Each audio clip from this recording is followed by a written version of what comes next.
celebrate Perseverance's landing on the red planet coming up in just a little bit of time. So one of the really fun things about Mars is that we actually have pictures from Mars. Now this might not sound like that big of a deal now because we have pictures from all sorts of far off places, but in the beginning it was really hard to transmit data through space and get it back, so we hadn't had images of other planets. In 1965, we sent Mariner 4 out to Mars, and the Mariner 4 mission actually sent some data back. Now, when it sends a picture back, it doesn't send a picture back like what you and I see on a computer. It can't. It has to send all of its data as zeros and ones, which is called binary. And we can take strings of zeros and ones and make numbers, like just one would be one, and then maybe one and a zero would be two. And so you can go through this whole process and make up all these different numbers, and then we can translate those numbers into a color by number picture. And this is what happened when Mariner 4 landed. It transmitted its data back, and it actually printed out on something called ticker tape, which is, imagine like Scotch tape or masking tape, a long piece of paper. It's not sticky on the back. And it printed out all of these numbers, 40,000 numbers. And the scientists took those pieces and they stapled them up onto a bulletin board and they did color by number. I'm super excited about today's project because I actually contacted the people at NASA and got the data from the Mariner 4 mission, which was pretty amazing. And then I sort of consolidated the data for you guys onto something really much smaller than 40,000 pieces into a fun color by number. So you can imagine this is the ticker tape. And these are all the strands that those scientists put on that bulletin board. And the story goes that they actually just ran down to the local art shop, picked up some oil pastels and colors they thought would maybe work well, and assigned the numbers certain colors in a color range and just tried to see what they could get. And they actually recreated that image from Mars. It was our first color image of another planet we've ever had. It went to television. It was very exciting. The image that the scientists have, actually here it is of them making it, they actually still have this at the Jet Propulsion Laboratories. It's framed and it's right outside the director's office to sort of commemorate that. Now the way you'll do this is you'll need colored pencils or markers or crayons and sort of a variety of yellows and reds and browns, which I have here. Now it doesn't need to be perfect, but what you're going to end up doing is you'll choose a sort of a color. I can look for maybe my lightest yellow, which I think might be this one.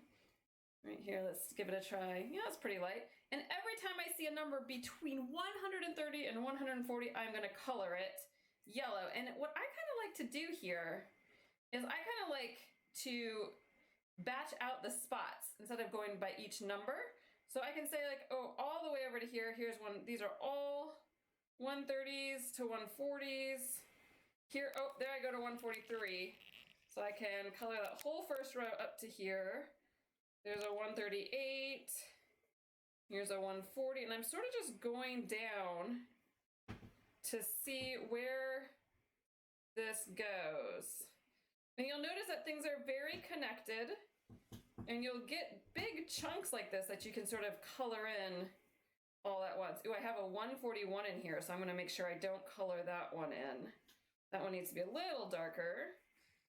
And I can sort of go like this and make it a little easier to color in a lot of pieces all at once. And so here we have that, and I don't think there's anything else in there other than this one. So I can sort of go through and color these guys in. All right, the scientists who did this didn't have a nice shortcut like this because it was literally printing off on the ticker tape as they were assembling it and coloring it in, which is kind of fun and cool. But this makes it go a lot faster. And as you're doing this, you might say, Dr. Erica, this is certainly not 40,000 pieces of data, and you would be right. But if you really wanted to, I actually have all 40,000 pieces of data, and you can go through. I wouldn't recommend coloring 40,000 pieces of data by hand.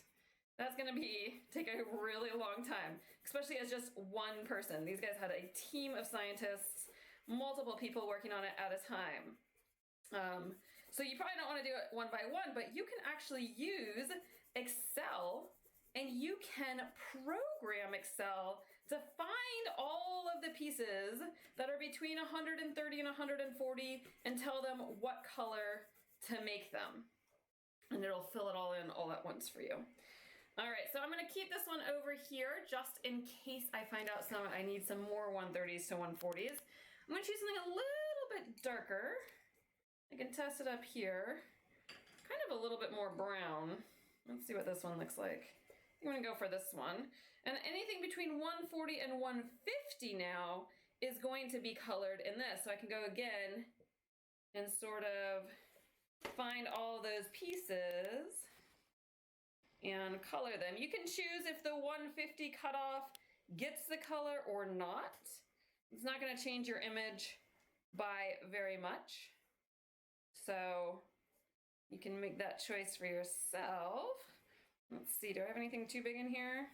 Looks like this is all going to be this slightly darker brown.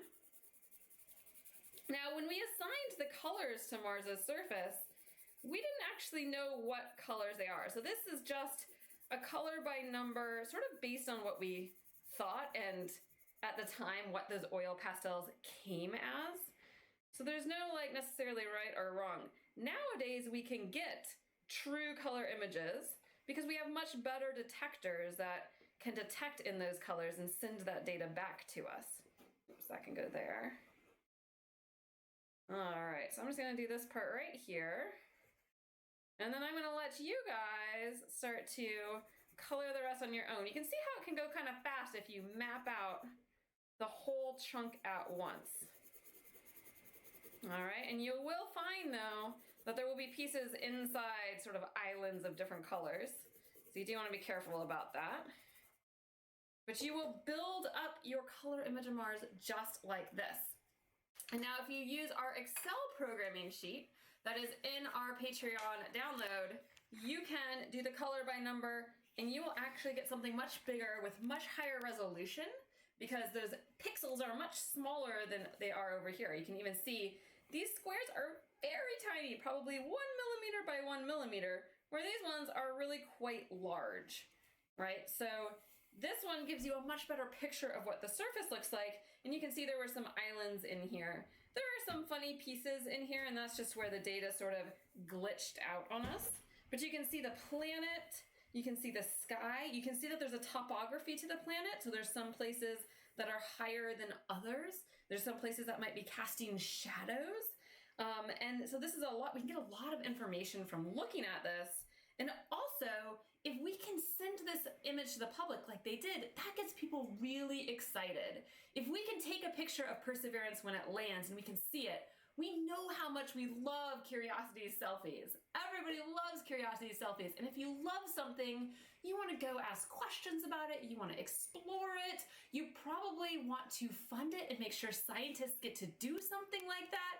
So you get a whole lot more people behind your project and ready to learn about Mars and investigate Mars by capturing their curiosity. So images are a great way to do that. I thought this was sort of a fun exercise that we could do to learn about how we get images as we send zeros and ones through space, and how we captivated the public, and also how we can use just some color pencils to recreate the first image of Mars just like real scientists did, which is a lot of fun. Thank you guys so much for joining us. If you don't have these materials because you're not a patron of ours, you should definitely check us out at patreon.com/rosieresearch. Make sure you follow our YouTube channel so you don't miss a video as it comes out, and we would love to welcome you to our science family. Thank you so much for joining us for this activity. We will see you soon. Bye, friends.